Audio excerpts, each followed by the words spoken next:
sistema, porque dice la verdad cerca de todo. Y si sin velo, estamos en el tomo 1, el capítulo 5, la página 163. Y el último subtema que estuvimos analizando fue acerca del instinto, que están hablando en la unidad espiritual de los 5 sentidos. Hablamos del sexto sentido, la mente, que es capaz de percibir, de mirar, de escuchar, aun cuando los sentidos físicos están totalmente dormidos o bloqueados. Entramos al subtema del día de hoy, que es el aliento de Dios y el veneno del diablo. Imagínense, hermano, en este caso, ese aliento divino y ese veneno que puede ser en ambos casos. Dice, la luz divina, a través de la cual, sin impedimentos de la materia, el alma percibe las cosas pasadas, presentes y futuras, como si sus rayos se enfocaran en un espejo. Vamos a ver eso.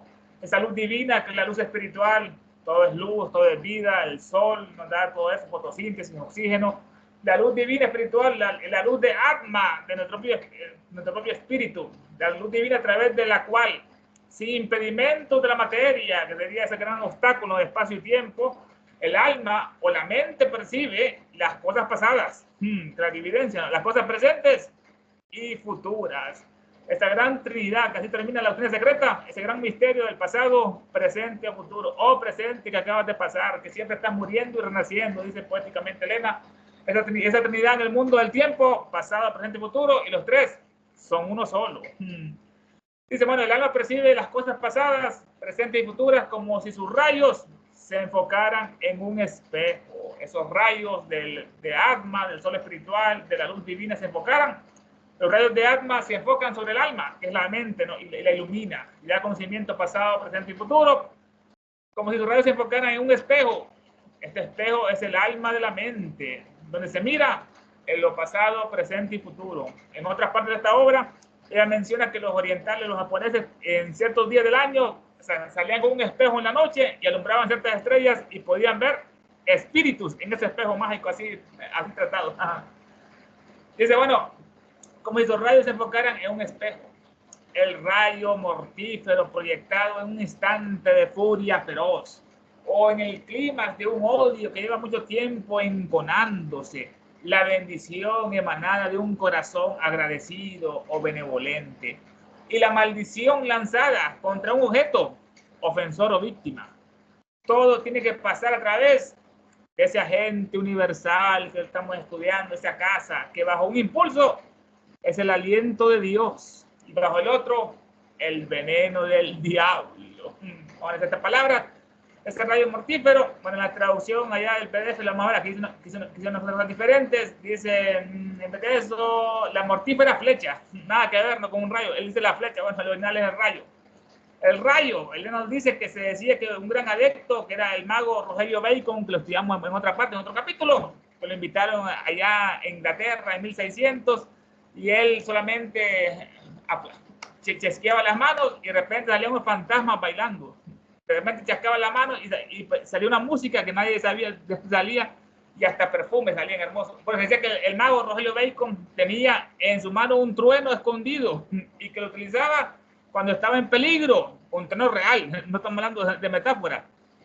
Usaba en contra de sus enemigos, esos efectos de la magia superior que pueden ser los grandes adeptos o los hechiceros Guppa, como también hacía, bueno, en el caso de la mitología de Thor, el martillo de Thor, Odín, el dios escandinavo, o Zeus, olímpico, que lanzaba esos rayos, ¿no? Esos truenos simbólicamente, el poder, la voluntad, hasta dónde llega.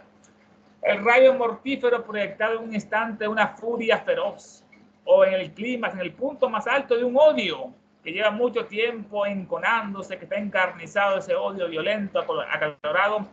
La bendición, en este caso, emanada de un corazón agradecido. Esa bendición que es bendecir, o sea, es bien decir. La palabra tiene poder, ¿no? Bien decir. En este caso, la bendición emanada de un corazón agradecido o benevolente, que tiene mucha buena voluntad. O, en el otro sentido, y la maldición es maldecir, no, maldecir, que le ocurra a alguien una mala o otra, algo malo a una persona, maldecir, decir mal. Y la maldición lanzada contra un objeto, ya sea el ofensor, el verdugo o la víctima. Todo tiene que pasar a través de ese agente universal que lo estuvimos analizando, ese casa, ese aéter que dicen los griegos, ese espacio, ese aditi munapakriti de los orientales, hindúes, ese es bababá del budista esotérico. Entonces, todo tiene que pasar a través de ese agente universal que todo es omnipresente, está en todas partes, como los átomos, ¿no? Omnipotente, todos lo pueden, y omnisciente, todos lo saben.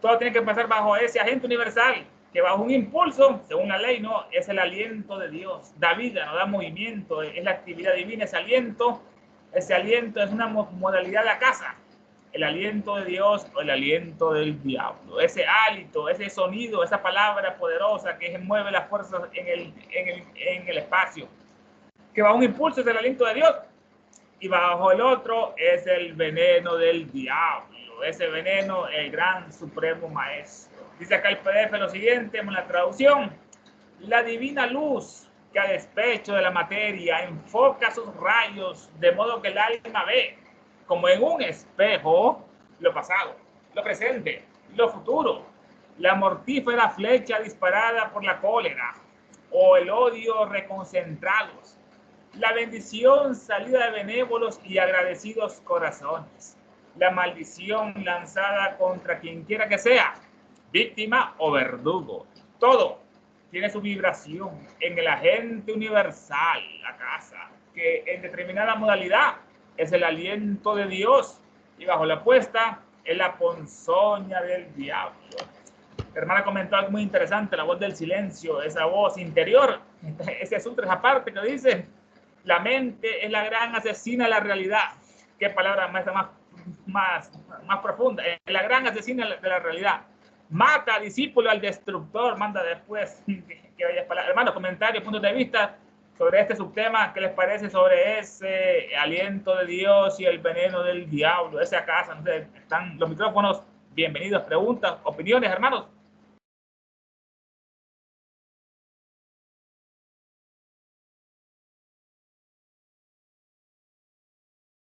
Todo quedó claro, okay. Vladimir. Ok, sí, aquí lo que estamos viendo es las dos caras de la moneda, las dos caras de la moneda de ese akasha, de que cómo es que se puede utilizar. Por un lado, el aliento de Dios y por el otro, ahí está el veneno del diablo. Ahí siempre es cuál es el motivo, razón por la cual quiero obtener o quiero participar en ese agente universal. Eso es más el énfasis, siempre nos vuelve a hacer ese énfasis. Hombre, conócete a ti mismo para que puedas saber de qué pata coger, cuál es la razón, motivo, circunstancia. Y la llamada de atención que hay una que dice, ¿verdad? El descubrimiento de ese varón, que no sé cómo se pronuncia, no podemos decir que si fue intencionalmente o no, pero es singular que se haya elegido un nombre que se menciona en los libros más antiguos de la Cábala. Ahí hay una llamada de atención. ¿Alguien más que desea colaborar o proseguimos la lectura, don Ernesto? Está bien, sí. Entonces, ya lo mencionaste, Lluvia, por el lado de Tania, ¿verdad? Porque ese agente universal lo podemos ver dual, como mencionó Tania, para bien o para mal, que también con las palabras que mencionó Ernesto, ¿verdad? De hacer el bien o hacer el mal. Entonces, lo podemos ver de un punto de vista septenario, porque ese agente, diríamos que toma el color de acuerdo al color de cada principio de nosotros. Y al color, obviamente, me refiero a que cada principio de nosotros se va a corresponder con lo que también se dijo, con la intención. Y se corresponde con el estado actual de pensamiento de cada ser humano. Entonces, con nuestro estado actual de pensamiento, con nuestro estado actual de, diríamos, evolutivo, la parte evolutiva de cada ego que ha tomado un cuerpo, podemos ver que incluso en cada principio se convierte otra vez en septenario, ¿verdad? O sea, cada principio, este agente universal, pues se puede ver en este caso de 7 o de 49 formas o maneras. de acuerdo al estado de cada uno de nuestros principios. Por eso, entonces, aquí como menciona, ¿no? Puede ser benévolo o puede ser malévolo. O sea que ese agente, diríamos que de un punto de vista a veces para lo elevado, para lo espiritual, diríamos que es la luz astral. Para todo lo material del cosmos sería el éter, ¿verdad? Ese agente. Y en el éter es donde está la constitución septenaria de un punto de vista. Y por eso el éter se le considera en comparación a Akasha, que es parte de lo mismo, pero la parte más material de Akasha sería el éter en nosotros, ¿verdad? Y por eso hay la idea de que se puede ver dual o se puede ver septenario si queremos, de acuerdo al pensamiento y al estado de cada uno de nosotros, en compañía de sus 7 principios, ¿no? Y sabemos que cada principio va a vibrar, y a eso me refería con el color, porque la vibración, entonces, es un tono y es un color, y por eso entonces ahí vemos que este agente universal puede tomar muchos tintes, colores o lo que sea, de acuerdo a la intención de nosotros. Es todo, gracias. Interesante, hermano, lo que comentaban. Hombre, conócete a ti mismo y conocerás a los dioses y al universo. Decía en el frontispicio de ese oráculo del templo de Apolo en Delfos, el ombligo, el ómpalos. Estamos aquí, ejemplificamos el poder de la palabra, que puede para bendecir, para el bien o para maldecir. Y el sonido, cómo vibra, que despierta las fuerzas ocultas en ese caso. El hermano dice algo muy interesante, que la magia es como caminar al filo de la navaja. O te caes rápidamente a la izquierda o a la derecha. La única forma de saber es la intención con que esa persona lo hizo, la buena intención o la mala. Y los fuegos, en otra parte, más de esos principios, los 7 principios corresponden a los 7 planetas sagrados, los 7 colores, los 7 sonidos. Los principios a veces se dividen otra vez en 7 y da ese mágico número de 49, que en las estancias del libro de Xian, Elena lo expone, esos 49 fuegos sagrados que en la religión de la India, por ejemplo, cuando cumple 49 años, hacen unas grandes ceremonias, grandes rituales allá, los Jainos, una religión de Oriente. Y ahora entramos, hermano, al subtema, que es entonces... Nada más tengo una duda. De acuerdo, por lo que estoy viendo, debe de tener que ver mucho la fuerza del pensamiento, porque no todos, o todos, por pequeños que sean, llegan a tener su impacto en ese plano. Pregunto. Claro, ese es uno de los grandes poderes, hermana, los pensamientos que están ocultos, la palabra que revela esos pensamientos que están en la mente y luego se exponen como el logo, ¿no? El logo oculto, y luego se manifiesta en palabra y en verbo. Y eso es un gran poder, es el poder del pensamiento, es como el poder de la voluntad, el poder sagrado, el Kriya Shakti, el Ida Shakti. También hay uno que es el poder del pensamiento, hermana, que es muy poderoso, como el poder sagrado, que tus pensamientos se pueden materializar instantáneamente si la persona tiene ese nivel de pureza, porque el lenguaje es una forma de comunicación con los dioses inmortales y con nosotros los mortales. El lenguaje es el intermediario en ese caso. Aquí tenemos mucho eso, hermano, del poder de pensamiento. Aquí Elena en sus libros, en su escritura, en los maestros lo especifica mucho. Hay que purificar la mente, hay que regenerarla con buenos pensamientos, buenas intenciones, buenas acciones, buenas palabras. Nos da ese óctuplo sendero, que fue lo mismo que decía Buda, para salir de este mundo, de esta realidad. No sé si tienes alguna otra duda, hermana. Sí, Dulce mencionaba sobre la fuerza de los pensamientos y tiene sentido, porque hay pensamientos que si no los nutrimos de ningún tipo de fuerza, se van a desvanecer. Entonces, el pensamiento nutrido y renutrido, entonces toma todos esos aspectos de lo que se está hablando. Me parece que es lo que decía Dulce, ¿verdad? Que tenía que ver la fuerza del pensamiento. Sí, justo ese punto iba, porque, como bien dijiste, tengo idea, pues, de que no todos tienen la fuerza como para llegar a impactar, o aquí me surgió la duda, pues si cualquier pensamiento, por mínimo que sea, estás impactando lo que es el astral, ¿no? Sí, sí, tiene sentido, ¿no? La fuerza que le des y el conocimiento que se tenga, como dijo también Ernesto. Obviamente, la fuerza del pensamiento de un adepto, ya no nos imaginamos lo que puede hacer Claro, en sí. comparación a la fuerza de un pensamiento de alguno de nosotros. Y aún así, ¿no?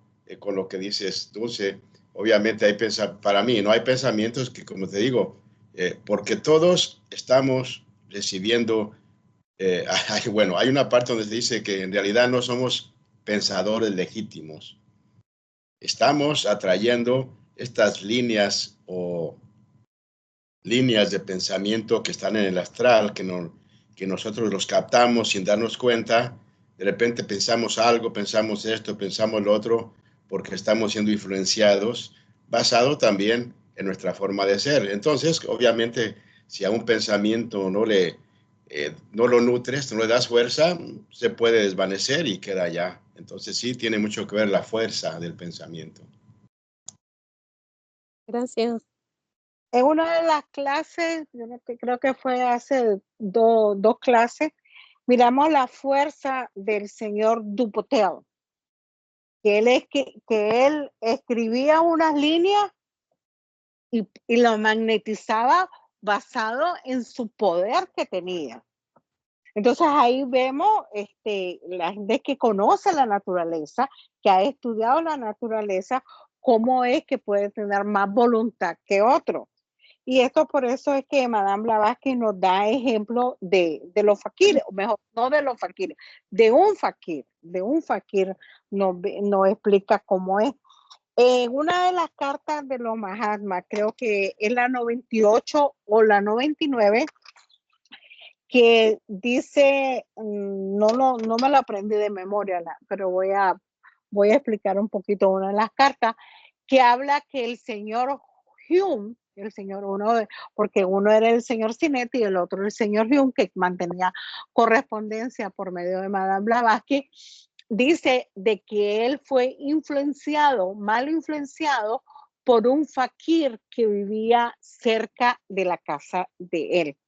Entonces, un señor de que no sabía yo lo bueno que había hecho en la India, había hecho y todavía existe un centro para que los niños o los jóvenes que eran presos o que habían cometido algún error civil pudieran, en vez de estar en una cárcel, pudieran estar en un reformatorio, entre comillas, porque más bien se convirtió en una universidad.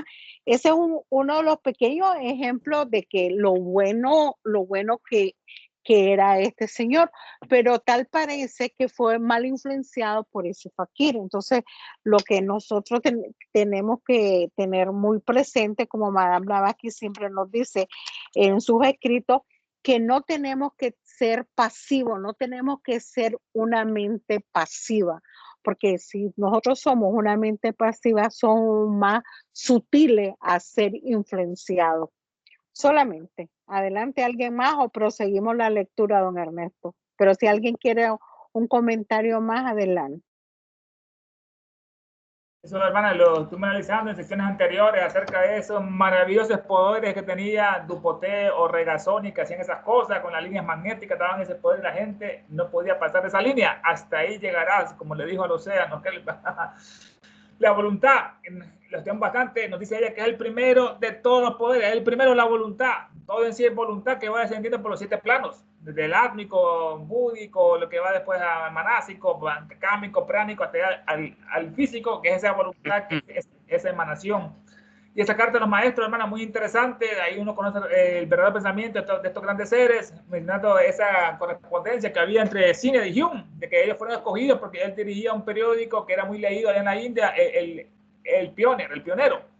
Pero lastimosamente Hume tenía ideas totalmente racistas, no podía creer que los maestros, siendo de la India, eran superiores a ellos, que eran ingleses, ¿no? Entre comillas, ¿no? En el primer mundo, en la primera potencia en esa época. y también tenía ideas religiosas muy infantiles y era muy fanático, pensaba en un dios así como Jehová, con un gran cuerpo, como Zeus, que lanzaba rayos, un dios antropomórfico, y eso le impedía a él seguir avanzando.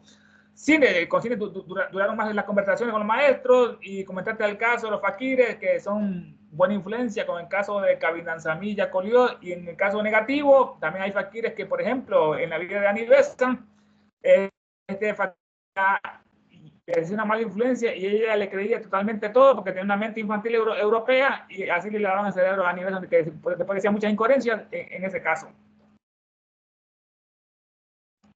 Bueno, entonces, hermanos, vamos con el siguiente subtema, que es entonces este todo invisible. Volvemos a la primordial, esa casa, ese aditi, ese papá. Bueno, fue descubierto, dice ella, con un signo de interrogación, fue descubierto, ¿no? Con ironía, por el barón Reichenbach, y le llamó Od, que viene de Odín, o la fuerza ódica de Odín. No podemos decir, dice ella, si intencionalmente o no, pero es singular que se haya elegido un nombre que se menciona en los libros más antiguos de la Cábala.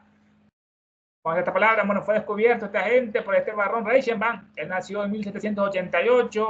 Carl era un gran químico, geólogo, metalurgista, naturalista, industrialista, filósofo, botánico alemán.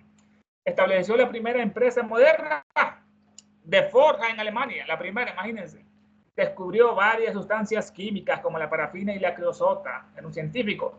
Y él formula la hipótesis de la fuerza ódica, como le puso, pues, ódica, esto es fojar, de la cual provendría esa fuerza, proviene la electricidad, el magnetismo, el calor, la luz, el sonido. Dedicó los últimos años de su vida a investigar sobre la existencia de esta fuerza o energía primordial, fojar, ¿no? Esa fuerza que todos el hijo de la energía centenaria, a la que llegó el varón a considerar como el origen de la vida. Estaba muy cierto, ¿no? Esa electricidad oculta, ese fojar, como sistema nervioso, que hasta mucho tiempo después descubrió Galvani, de que había electricidad en las neuronas, que así se comunicaban esas sinapsis, esas dendritas, esos axones.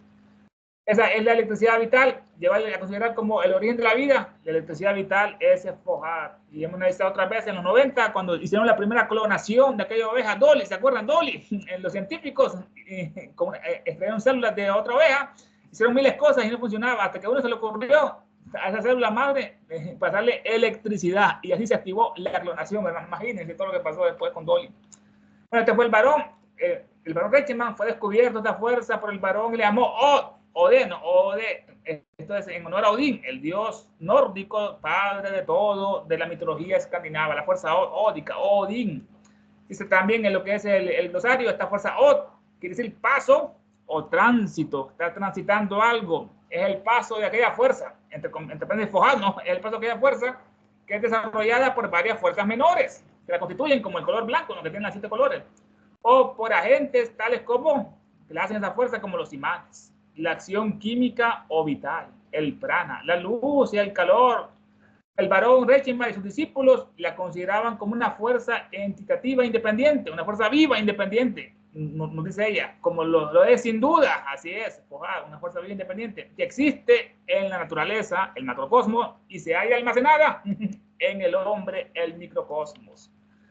Es decir, es la luz dadora de vida, importante eso, la luz arriba y la vida abajo, forman toda la existencia de este universo, luz y vida viene después. O sea, es el fluido magnético que la hermana te era muy poderoso en tu potencia, el fluido magnético, ese fluido vital, como la cara.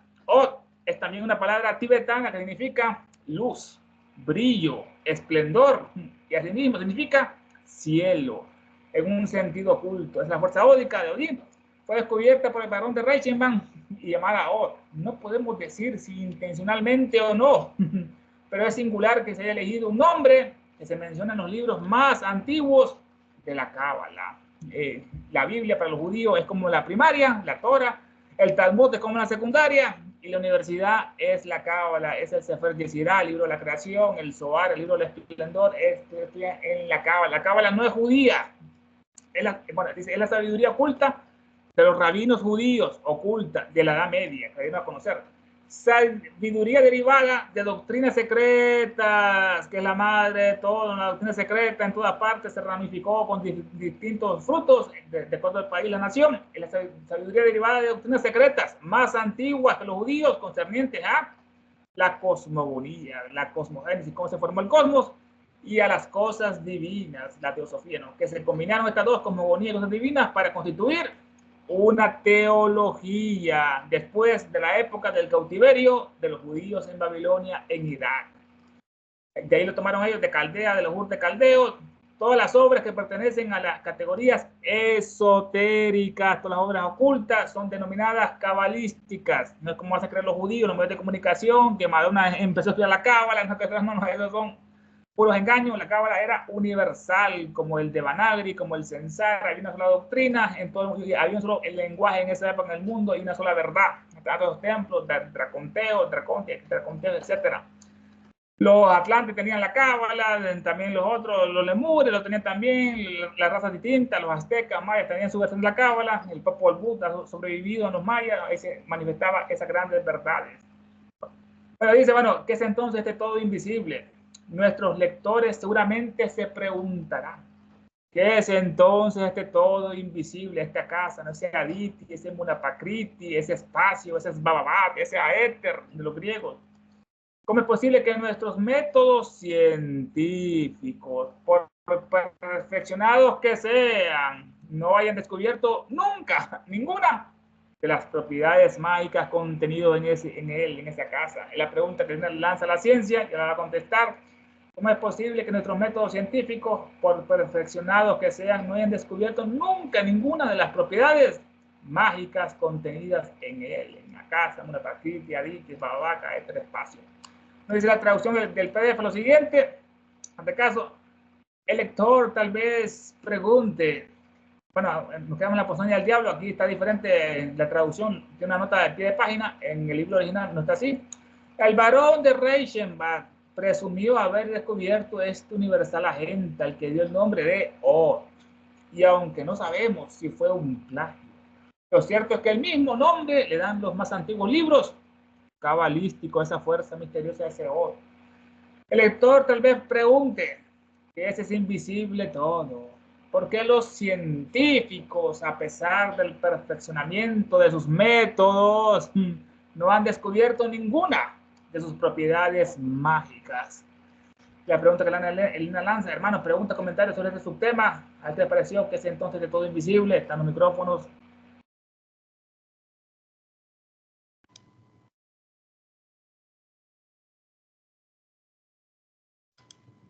Ok, ya que se habló de Fohat, también hay una parte bien interesante, hay un escrito de Madame Blavatsky que habla, lo describe a Fohat como el caballo del viento del pensamiento, ya que se habló, creo que fue Dulce, ¿no? Que habló del pensamiento, dice, lo describe como el caballo de viento del pensamiento. Y dice lo siguiente, porque está bien interesante como la simbología va a decir. En la imaginaria tibetana, el caballo de viento al galo se llama. Simboliza la energía, ya que estamos hablando de energía, de la bondad primordial o energía universal. En este sentido, es análogo al Fohat de la doctrina secreta, un término que HB utiliza para representar uno de los aspectos clave de la cosmología oculta. Con el Fohat, el caballo de viento representa con un corcel y el pensamiento divino como un jinete. Ahí ya está metido el Bhagavad Gita. Según la doctrina secreta, el Fohat cósmico es un poder andrógino que se manifiesta en el plano del universo objetivo como la electricidad oculta, tanto como la revelada. ¿Y qué es esto? Es la vida. Y en la imaginaria poética de la estancia de Xi'an leemos, ahora nos saltamos a la estancia de Xi'an, hace de él el mensajero de su voluntad. El Duksu, no sé si se pronuncia bien, es D-Z-Y-O, Dukju, se convierte en Fohat. el veloz hijo de los divinos hijos, cuyos hijos son los Lipica. Hace recados circulares. Él es el corcel y el pensamiento es el jinete. Es decir, bajo la influencia del pensamiento, guía de ellos. Pasa como un relámpago a través de las nubes ardientes cósmicas. Da 3 y 5 y 7 zancadas. 3 y 5 y 7. No es que 3 hasta llegar al 5. El 3, el 5 y el 7. Zancada a través de las 7 regiones de arriba y las 7 de abajo. El mundo por ser. Él eleva su voz y llama a la chispa innumerables, que son los átomos, y lo une. Esto está en la doctrina secreta, estancia 5. ¿Alguien más que desee? Sí, continuando con todo esto y lo que mencionaba, todo lo que nos trajo Ernesto sobre este agente que tiene muchos nombres y el objeto, ¿por qué tiene nombres diferentes? Esto que es Akasha, Éter, Od y Ob, o como mencionó, que se le llama también la fuerza ódica u odílica, que fue descubierta por Reichenbach. Entonces, ¿por qué diferentes, ya sea fuerza ódica o fuerza odílica? Porque de un punto de vista es esta fuerza que, claro, aquí arriba es Fohat y aquí en nuestro mundo toma esta forma de electricidad que se mencionó, ¿verdad? O incluso magnetismo y luego electricidad. Entonces, es esta fuerza que a través de nosotros actúa de un punto de vista ya sea pasivo o activo. Y es masculino y femenino. Entonces, por ejemplo, cuando el ser está en un estado pasivo, es que involuntariamente somos atraídos a la corriente de la luz astral, que en este caso es la fuerza odílica. Y sabemos lo que simboliza la luz astral, ¿verdad? Todo lo que recibe es lo que nos puede dar, todo lo que recibe de nosotros mismos. Por eso los peligros.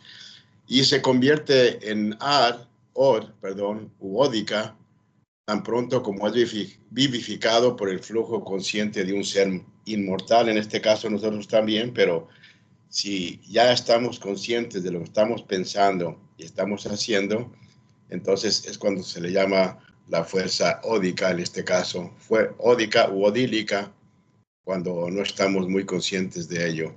Y claro, ¿no? Tania nos leyó de lo más elevado que se puede imaginar, de dónde surge Fohat, ¿no? Porque cuando leyó que dice Dishu se convierte en Fohat, y luego vemos lo que dice ahí, que simboliza entonces Dishu. Y Dishu simboliza la sabiduría de los Diyan Chohans, o algo así, ¿verdad? No estoy leyendo la doctrina secreta, pero es lo que dice más o menos. Entonces, es la sabiduría de todos estos Diyan Chohans, o Diyan y Budas, no estoy seguro, ¿verdad? Pero es de lo más elevado. Una vez que pasa entonces al mundo de la manifestación, ¿verdad? Que es donde Fohat activa o reúne todas las cosas, ¿no? Es lo que según eso se explica. Y claro, esto cada quien ha de poder estudiar y entender a qué se refiere con que reúne a todas las cosas, ¿verdad? En el plano de la manifestación, que claro, tiene mucho que ver entonces tanto con nuestro cuerpo, cómo está formado nuestro cuerpo, ¿verdad? Porque tenemos ese prana, diríamos, esa energía pránica en nosotros, cómo funciona, qué es lo que une y qué es lo que desune a través de nuestro pensamiento cuando está pasivo o cuando está activo. O sea, más bien, no que desune y que une, sino que atrae y que repele, o que repelemos a través de esta fuerza ódica u odílica que mencionan aquí. Y sí, esta parte interesante que mencionó Ernesto en el original, no está como nota de pie de página, está incluido en el texto arriba.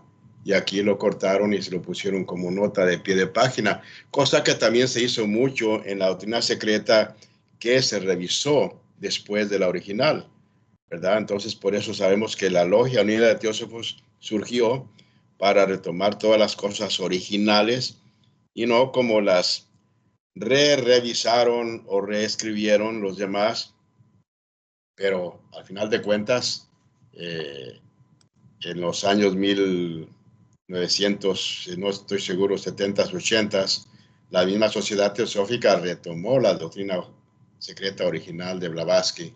Entonces, de esto de Isis sin velo no se ha hablado mucho y no nos habíamos dado cuenta porque no lo hemos estudiado, lo hemos leído cada quien aparte, pero no hemos hecho un estudio comparativo del inglés a la traducción. Ahora estamos viendo todo este tipo de cosas que cambiaron, quién sabe por qué lo harían. Es todo. Y parece que Dulce quiere decir algo.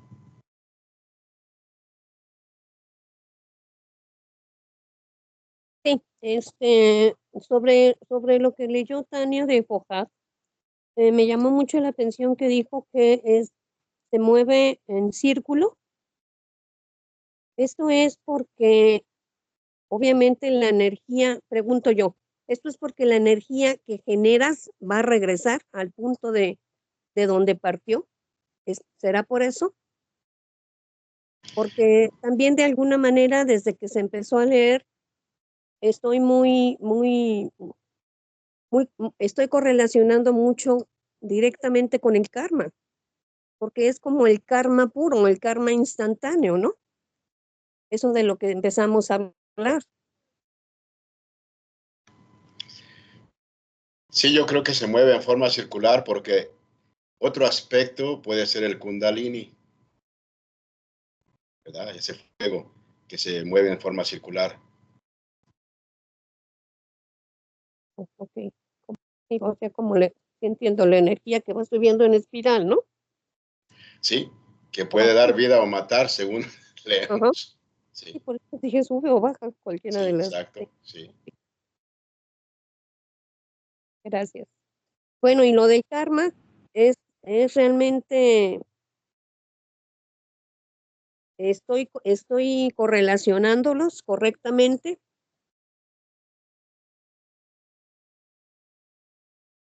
Y como el círculo de Sansara, son leyes que se manifiestan tanto en el universo como en el microcosmos, en el hombre. En eso también, mira, lo que es en la química, se ha estudiado que el modelo que proponía William Crookes era el más correcto. No es una tabla periódica cuadrada, no, como Mendeleev la presentó al mundo de la química y todo el mundo le creyó. No, había modelos mejores que eran en forma de, como el torbellino, que comenzaba con el elemento número 1, que era el hidrógeno, y después se movía 3 pasos a la izquierda, volvía otra vez al centro, al hidrógeno, y daba 3 pasos a la derecha, y después volvía así, iba haciendo ese movimiento como fohático, y así van creándose todos los elementos en esa forma. Lo que la hermana comentó es acerca de cómo se manifiesta ese poder, que son circulares, son como torbellinos. Pues hasta mucha literatura religiosa antigua decían que el poder de Dios se manifestaba en forma de huracanes o de grandes torbellinos de fuego en el desierto que los alumbraba, y las columnas del Éxodo, así ellos lo materializaban. Ese poder son una forma de expresión. Y como tú decías, bueno, también están las espirales que se parecen, ¿no?, en el sentido correcto. Las galaxias son espirales, en casos destructores son los huracanes que van en contra de las manecillas del reloj. Antes la hermana como comentó ese libro sagrado, hermoso, que es la doctrina secreta, la quinta estancia, que es Fohat, el hijo de la jerarquía sectaria, la cuarta estancia, la jerarquía sectaria, y después viene el hijo, que es el Fohat. Y nos dio esa poesía, el caballo del viento del pensamiento. Hasta suena lindo, el caballo del viento del pensamiento, esa energía, esa bondad universal. Ese poder que es andrógeno, tanto masculino como femenino. Tienen las Shaktis, que dicen las Shaktis, y tienen el poder masculino, que es el Fohat. El Disu, como dice el hermano, es la sabiduría oculta de esos grandes Dhyani Chohanes, Dhyani Budas, los Lipikas, que son los ángeles registradores, los archiveros, que van registrando toda la vida de la persona, todos sus pensamientos, todas sus palabras y todas sus acciones, que es como después sacaron los cristianos del Apocalipsis, lo que es ese juicio final, que es el juicio de la muerte, ¿no? Van a evaluar todo lo que hizo esa persona. Y la hermana comentó algo en la doctrina secreta que se habla misteriosamente, Fohat, que da 3, 5 y 7 pasos. Eso es interesante. Muchos de los rituales también religiosos van en esas funciones. Se mueven en círculo, como dice el hermano, los torbellinos, le dicen los otros, tiene un nombre como Anibata, por ahí va el nombre de ese movimiento del infinito, o el círculo de Sansara, de las encarnaciones, que decía Buda, que hay que salir de ese círculo porque es horrible nacer y es horrible morir y todo es doloroso, todo es dolor. El culpable es el deseo. Y entramos al subtema, hermano, los científicos modernos y su ignorancia erudita. A esto podemos responder a la pregunta que está arriba. ¿No han descubierto científicos nunca las propiedades mágicas de esa casa? A esto podemos responder que no hay razón para que los científicos modernos las ignoren, esas propiedades mágicas, y no posean todas las propiedades con que la dotaron los filósofos antiguos, todas las propiedades de esa casa, de ese pojar. La ciencia rechaza hoy en día muchas cosas que puede verse obligada a aceptar mañana. Qué proféticas palabras. Hace poco, menos de un siglo, la Academia Francesa negó la electricidad de Franklin, de Benjamin Franklin. En el 1700 lo negaron, es un invento, es de fantasía. Y en la actualidad difícilmente podemos encontrar una casa sin un conductor en el techo, sin un pararrayos. Qué palabra da profundamente. Esa pregunta que decía que es todo invisible, ¿por qué la ciencia, con todos sus métodos científicos perfeccionados, no son capaces de descubrir todas las propiedades mágicas ocultas de esa gente, de esa casa, de esa gente, esa energía primordial? A esto responderemos que no hay razón para que los científicos modernos las ignoren sus propiedades, ¿no? Y no posean todas las propiedades con que las dotaron los filósofos antiguos a esa casa, esa energía primordial. La ciencia rechaza hoy en día muchas cosas que puede verse obligada a aceptar mañana. Qué proféticas palabras. La ciencia, ¿cómo se ha equivocado?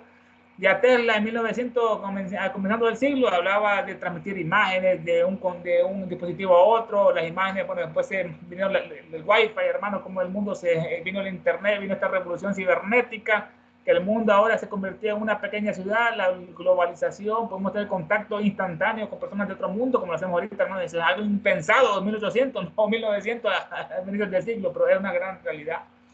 La ciencia rechaza hoy en día muchas cosas que puede verse obligada a aceptar mañana.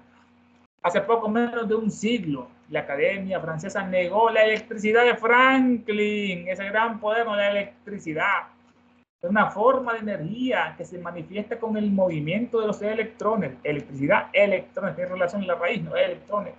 Que se manifiesta con el movimiento de los electrones, esa fuerza de energía de la capa externa de los átomos que hay en la superficie de un material conductor. La electricidad es un fenómeno íntimamente ligado en la materia, en el macrocosmos, ¿no? Y a la vida humana, y a la vida, electricidad, sinapsis, como hablamos las neuronas. Otro concepto dice, es un conjunto de fenómenos producidos por el movimiento e interacción entre las cargas positivas y negativas de los cuerpos físicos. Esa electricidad oculta, bueno, es lo que la ciencia rechaza hoy en día. Muchas cosas que puede verse obligada a aceptar mañana. Hace poco menos de un siglo, la Academia negó la electricidad de Benjamin Franklin. Este nació en 1706, un gran político, polimata, científico, inventor. Es considerado uno de los padres fundadores de Estados Unidos, con Washington, Jefferson, Adams y otros. Inventó el pararrayos también. Fue el más consumado estadounidense de su edad, el más consumado y el más influyente en inventar el tipo de sociedad en la que Estados Unidos se iba a convertir. A él decían que era como el Hefesto, el creador, ¿no?, de los griegos, en este caso en Estados Unidos. Hace poco menos de un siglo, la Academia negó la electricidad de Franklin y en la actualidad difícilmente podemos encontrar una casa sin un conductor en el techo, sin un pararrayos. Disparando la puerta del granero, la Academia falló en el granero mismo. Esto en el PDF lo cambiaron totalmente, ya vamos a ver cómo dice. Estos son dichos, bueno, de los anglosajones. Disparando la puerta del granero, la Academia falló en el granero mismo. Dice el PDF, los modernos científicos, gracias a su pertinaz escepticismo, escupen muchas veces al cielo y así les cae la saliva en la cara. Un poco feo, no es esta traducción, este dicho, como lo comentaron estos. Los científicos modernos, por su escepticismo deliberado y su ignorancia erudita, hacen esto con mucha frecuencia. Que hacían disparar a la puerta del granero y fallan al granero mismo. Dice el PDF lo siguiente, literalmente. Bueno, el lector tal vez se pregunte qué es invisible de todo, por qué los científicos, a pesar del perfeccionamiento de sus métodos, no han descubierto ninguna de sus propiedades mágicas. Responderemos a esto que si los científicos lo desconocen, no es razón bastante para negar las propiedades reconocidas en dicho agente universal que lo estamos tratando, el leitmotiv, la casa, por los sabios antiguos. La ciencia repudia hoy muchas cosas que mañana se verá en la precisión de aceptar. Poco menos de un siglo ha transcurrido desde que el Instituto de Francia negaba posibilidad científica a los experimentos eléctricos de Franklin. Y apenas hay hoy un edificio de importancia sin su correspondiente pararrayos en el techo, ¿no? Aquí en el dicho, como lo tradujo él, los modernos científicos, gracias a su pertinaz escepticismo, escupen muchas veces al cielo y así les cae la saliva en la cara. Un poco feo la traducción, ¿no? Esto es dando la puerta al granero. La academia falló en el granero mismo. Hermanos, ¿qué les parece su tema? Los científicos modernos y su ignorancia erudita, preguntas, comentarios, puntos de vista, hermanos, son bienvenidos.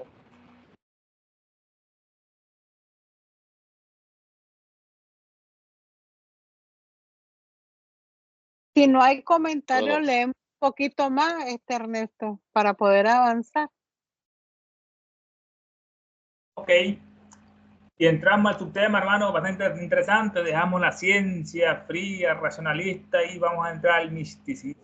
Jorge quería decir algo. Jorge tiene la mano. Okay, David. Es que sí, gracias. Lo que pasa es que pongo la manita, pero está un poco estrellada la pantalla y está sucia. Pongo la manita, pero no se prende y las letras de lo que están leyendo el texto tampoco me aparecen. Pero bueno, gracias. Es como es arriba, así es abajo. Está hablando del todo. Está el todo, ¿verdad? Está el macrocosmos del microcosmos y esta fuerza centrípeta y centrífuga. Entonces, el todo, del todo de esa cosa bendita que no tiene nombre ni nada, nace para Brahman. Entonces, de ahí ya empieza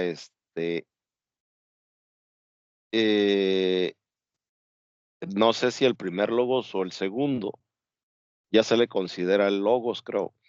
Entonces, de allí de para Brahman nacen los 7 hijos. Los 7 hijos, que son los arcángeles, ya sean los rishis, ya sean los rishis de la Osa Mayor, ya sean los arcángeles, ya sean los Dhyani Budas, los Dayan Chohans, perdón, ya sean los mensajeros, y de allí ya empieza porque para Brahman el todo es el punto en el círculo. El todo es la circunferencia de todo el círculo. Entonces del punto nace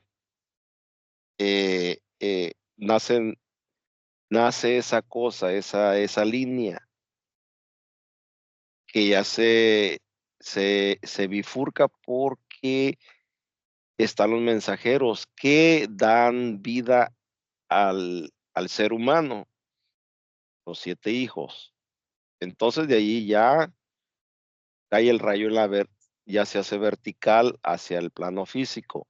De ahí da el nacimiento todo lo divino hacia lo material, pero es análogo al ser humano en miniatura.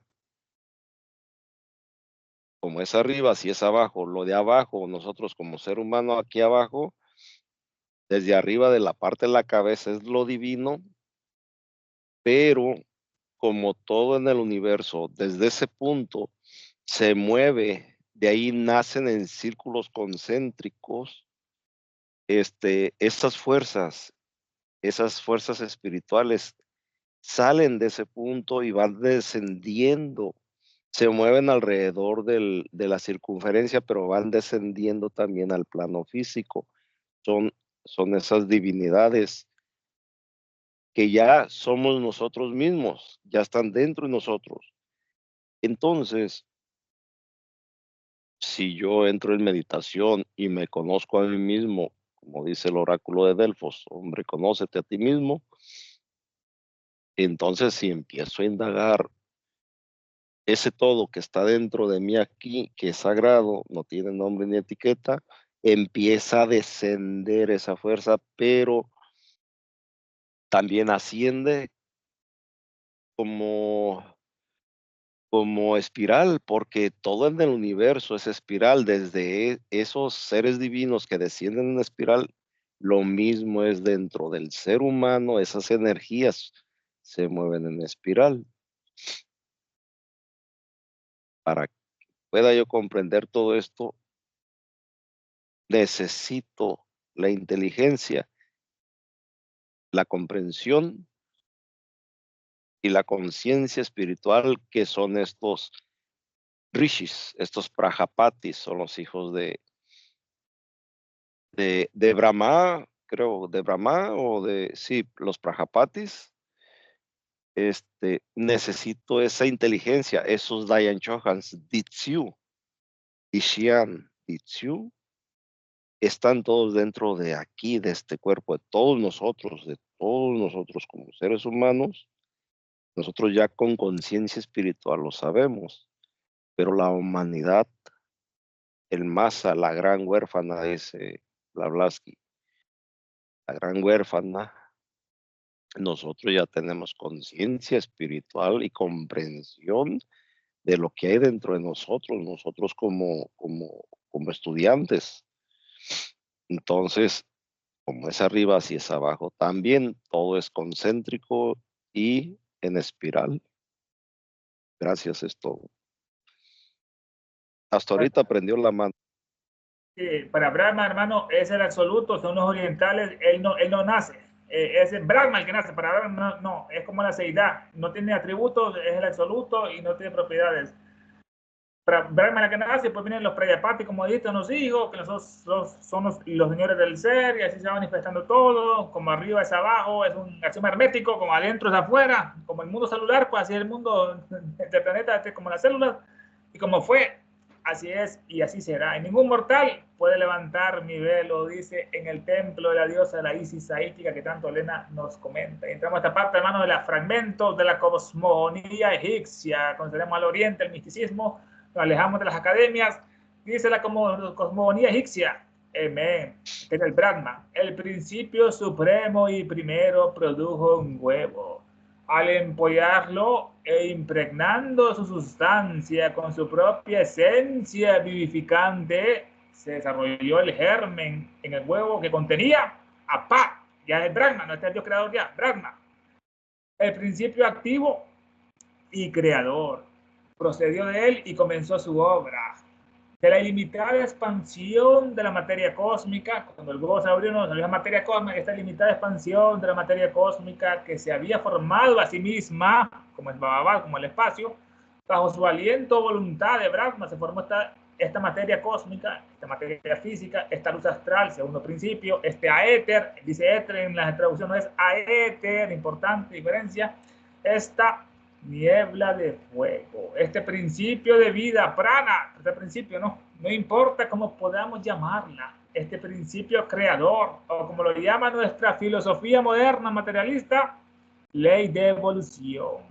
Al poner en movimiento Brahma las potencias latentes en él, formó soles y estrellas y satélites, controló su emplazamiento, su lugar mediante la ley inmutable de armonía, y los pobló a estos planetas con toda forma y calidad de vida.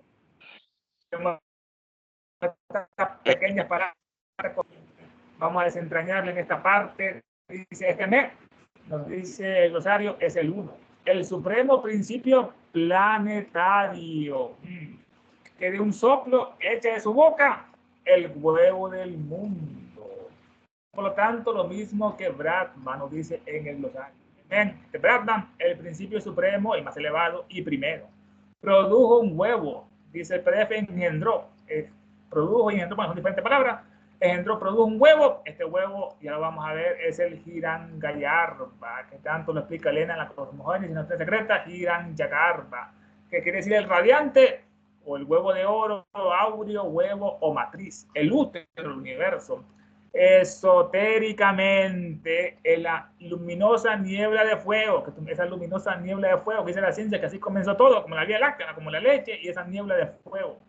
Esotéricamente, es la luminosa niebla de fuego, o material etéreo, del cual se formó todo el universo, material etéreo. El epíteto de Brahma, nacido del huevo de oro primordial, Hiranyagarbha. Aquel Brahma que solo puede ser concebido por el espíritu que está dentro de nosotros, ese espíritu eterno, alma de todos los seres, como Alaya, habiendo resuelto en su pensamiento, que estoy viendo los pensamientos, y habiendo resuelto en su pensamiento hacer emanar de su propia sustancia las diversas criaturas. Produjo primero las aguas, el espacio, la materia, y en ellas depositó un germen, el huevo. Este germen se convirtió en un huevo, brillante como el oro y radiante como el sol. Y en él nació el mismo Brahma, padre de todos los seres. Esto lo dice hermosamente, hermano, la ley de Manú, en el tomo 1, el 7 y el 9, el dístico Manú, Brahma. En medio del principio supremo y produjo ese huevo, y al empollarlo, Brahma, de ese huevo, él lo impregnó de su propia sustancia, el huevo lo impregnó con su propia esencia vivificante. Brahma es la esencia vivificante, que es la vida, que es el prana, que es el fohat, que es la casa, todo relacionado. Pero con su propia esencia vivificante se desarrolló el germen en el huevo, ese germen Brahma, que contenía lo que es Apar. Esto estamos viendo los egipcios, no los equivalentes. Y nació Par, nació el mismo Brahma, Par. Este Par nos dice que es el Dios creador, igual que Brahma, es el principio de luz y vida, por el medio del cual se efectuó la creación, o mejor dicho, la evolución. Vimos el principio importante, hermano, luz, arriba, el sol es inmutable en todo el universo, y la vida en la parte inferior del polo cambia en cada forma, es diferente, la vida está en los animales, en las plantas, en los planetas, en los soles. Bueno, Brahma, este principio, Par, es el principio de luz y vida.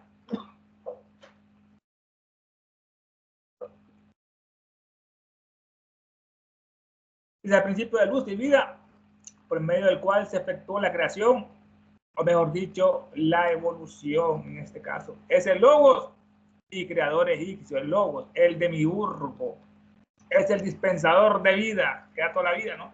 El nacido de sí mismo, Brahma del huevo, es la sabiduría del primer intelecto, el primer nacido de este Lucifer, ¿no? Es la sabiduría del primer intelecto del primer nacido.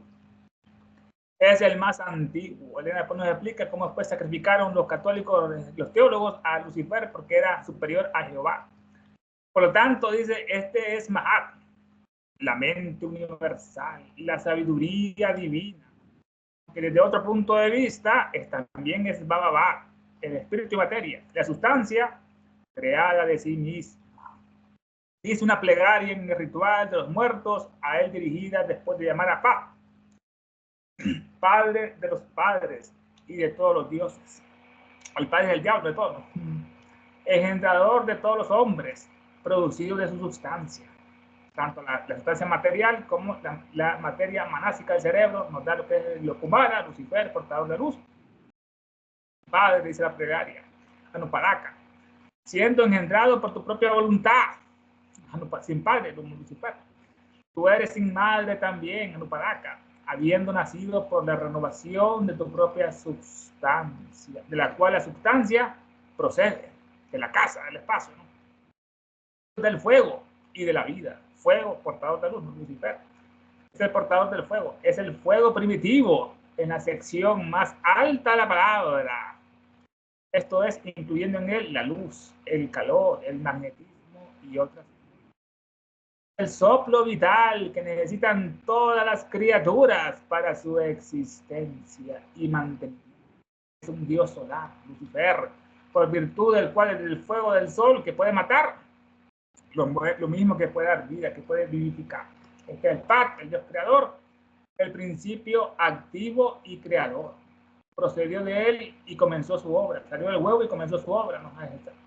Se rompió el huevo, salió el Brahma y salió Lucifer y salió toda la materia del huevo, como la yema en la clara, que está junta. De la ilimitada expansión de la materia cósmica, si vamos a lo que la palabra Brahma en su raíz quiere decir expansión, como el universo que se expandió, como dice la ciencia, ¿no? De un punto del Big Bang, después viene esta gran expansión. Ya los orientales hablaban de Brahma, expansión del universo, del espacio. De la ilimitada expansión de la materia cósmica que salió del huevo del universo, la clara y la yema, como Brahma. De esta limitada expansión de materia cósmica que se había formado a sí misma bajo su aliento voluntad. El Brahma alienta toda la vida, toda la materia. Ese Brahma, ese aliento, que de su soplo aliento exhaló el huevo universal. Los orientales dicen que fue en exhalación y después entró en la inspiración, entró, y así va el universo manifestándose y manifestándose. Esa limitada expansión de materia cósmica que se había formado a sí misma bajo su aliento o voluntad, el principio supremo de Brahma, ¿no? Esta materia cósmica, que es la materia física, es el último principio del cuerpo, lo que es la materia física, primer principio cósmico, la materia física, o esta luz astral, llamamos el segundo principio, esta luz astral que hemos estudiado bastante, la región invisible que rodea nuestro globo, como rodea todo lo demás, y corresponde como segundo principio del cosmos al Linga Sharia, o doble astral del hombre, que dicen la gran serpiente y el dragón, a la luz astral del cual irradia sobre la humanidad toda mala influencia. Pero ¿por qué no dice Eliphas Levi que solo da lo que ha recibido de los malos? Esta materia cósmica, esta luz astral, este aéter, niebla de fuego, principio de vida. Este aéter, ella dice éter, que ahora me esa diferencia, hermano, dice éter, es aéter. Entre los antiguos era la divina sustancia luminífera que impregna todo el universo, como la casa, la vestidura, entre comillas, de la deidad suprema.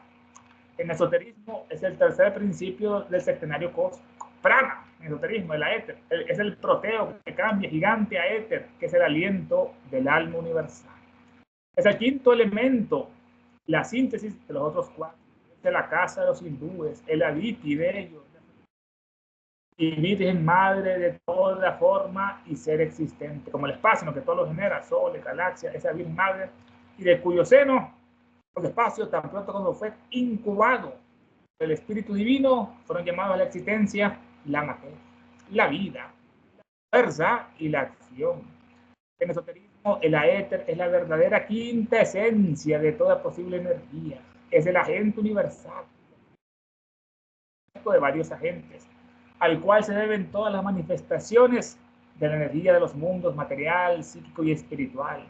De la éter, en su más elevado aspecto sintético, una vez antropomorfizado, nació la primera idea de una deidad creadora universal. Tienen las ideas de Zeus, de Brahma, de Jehová, de Alá, ¿no? Ese es el aéter, en su más elevado aspecto sintético.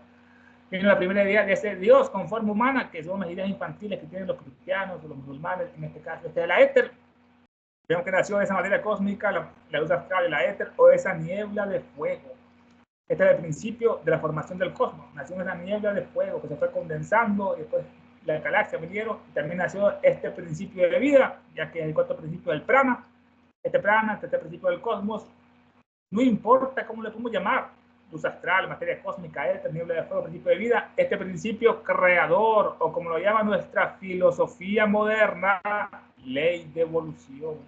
Al poner en movimiento Brahma, o Emet, las potencias latentes en él, formó soles y estrellas y satélites y controló su emplazamiento mediante la ley inmutable de armonía, como vemos en el universo, ¿no? Como Mercurio, Venus, gira, Júpiter y no chocan, y los pobló a todos estos planetas con toda forma y calidad de vida. Dice el PDF, hermano, acá corto, dice la cosmogonía egipcia. Amén. El principio supremo engendró un huevo y después de incubarlo, impregnándolo de su propia esencia, se desenvolvió el germen, del cual nació o Brahma, el activo y creador principio que dio comienzo a su obra.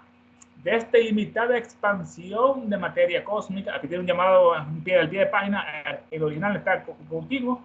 Esta ilimitada expansión de materia cósmica también se le puede llamar luz astral. Éter, error, es aéter, no lo mismo que éter, o niebla inflamada, es niebla de fuego, no inflamada, es muy diferente, o principio de vida, pues poco importa el nombre, la filosofía moderna la denomina ley de evolución. Volvemos arriba, esta limitada expansión de materia cósmica que él mismo había engendrado con su soplo, voluntad, puso en actividad las potencias latentes y formó los soles, planetas, satélites en armónica e inmutable ordenación, y los pobló de todas y cada una de las formas y cualidades de vida. Hermanos, ¿qué le ha parecido esta parte, hermanos? Opiniones, puntos de vista acerca de esta fascinante cosmogonía egipcia.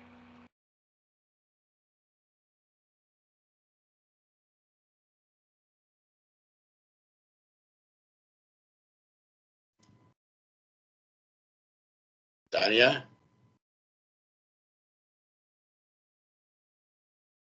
Sí, aquí estoy, no tengo ningún comentario por el momento. Bueno, algo breve ya para de cerrar. Todo esto que nos dijo Ernesto, ¿verdad? De las correspondencias que hay en nombres de este primer principio, primero y supremo principio, ¿verdad? Entonces voy a atarlo con algo que mencionó Jorge. Cuando mencionó y medio preguntó sobre logos. La palabra logos es logos. Solo que cuando decimos primero, segundo y tercero, se están hablando de aspectos diferentes para nosotros del mismo logos. O sea, logos es logos, ¿verdad? Y a veces se escribe como logo y para decir plural, ¿verdad? Porque hay muchos logos también. Entonces, todo esto que estamos leyendo y que nos escribió Ernesto se refiere al tercer aspecto de logos. O sea, cuando ya viene la manifestación, por eso se llama aquí el primogénito. Es Mahat, todo esto que nos mencionó él. Una forma más o menos para darnos idea de los tres logos, en la doctrina secreta, cuando habla del Pralaya, antes de que surja todo esto, ¿verdad? Entonces, parece dividir al Pralaya en 7 eternidades y da una comparación del primer logos y dice que la última vibración de la séptima eternidad, ¿verdad? Del Pralaya, se compara con el primer logos, por eso se le llama inmanifestado. Pero tiene que ver con la última vibración de la séptima eternidad, cualquiera que sea esa cosa, ¿no? En el Pralaya, porque entonces ahí empieza ahora el Manvantara. Ahora, el segundo aspecto es lo que se llama que está en medio de estos dos, del primero y del segundo aspecto, ¿verdad? Que se le llama manifestado e inmanifestado, o inmanifestado y manifestado, segundo logos. Y el tercer logos es donde surge todo esto, ¿verdad?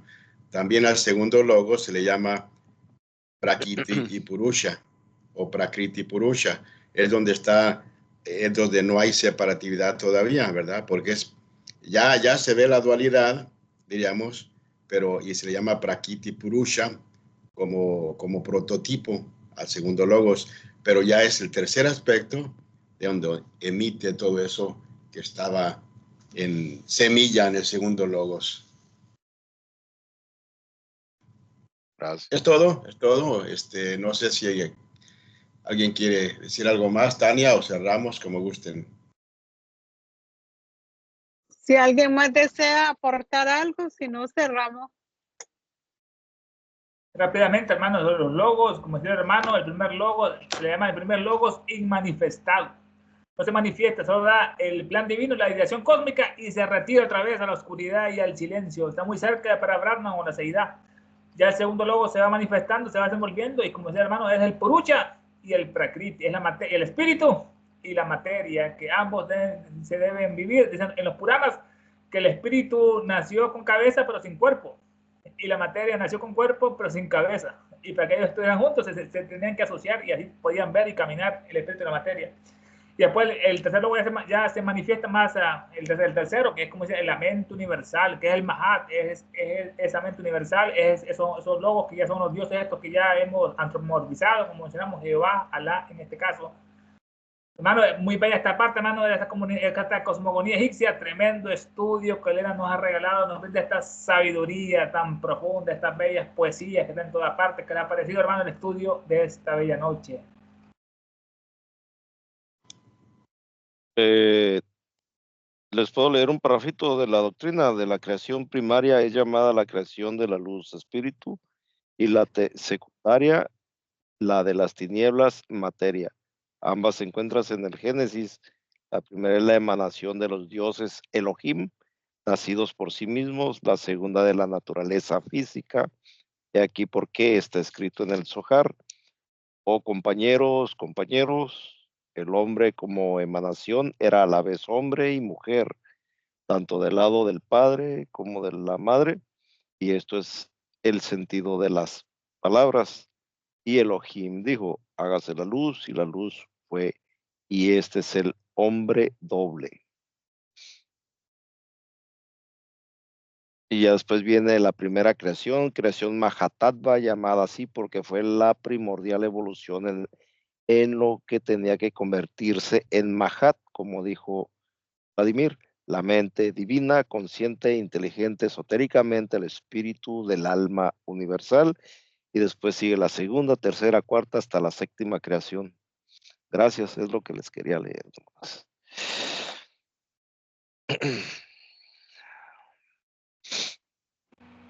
Eso sí. Ok.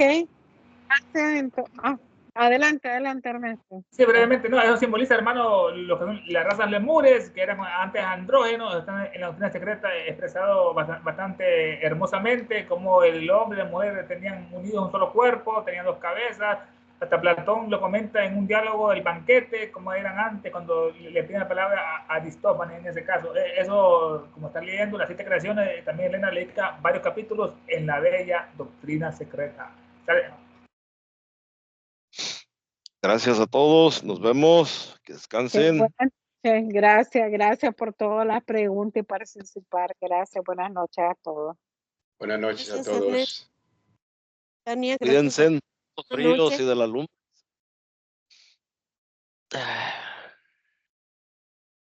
Gracias, buenas noches. Buenas noches.